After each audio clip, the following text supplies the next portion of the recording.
Tabaw mo! Ba, Arani, May kailangan sana ako sa iyo eh. naku, mangungutang na naman to aga-aga.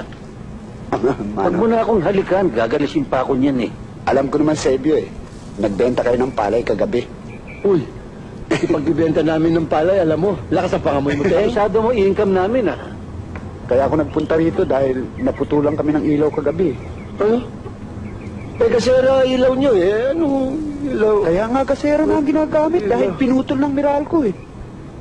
Oh, gano'n na naman. Pag mo na akong halikan sabi, ako yung nangangati. Sebio, sana pautangin mo muna ako ng 200. Eh, may utang mo. So, may utang ka pa sa akin, 800 eh. Oh, mababayaran ko rin yun pag alis ko. Papuntang Saudi. Saan punta ako na pupunta ng Saudi? Hindi ka na nakarating eh. Oh, anong malay mo kung matuloy ako? O, sige na. Pero nga muna ng 200 ito. Eh, nasa iyo pinagbenta ng palay. Wala eh. Sige na't makalayas na lang to. Eh, 100 tong pera ko eh. Oh, sige. 100? Oh, paano? Eh, di kulang ka pa ng 100. Ha? Oo. Oh, saka mo na lang ibigay. Oh, teka muna.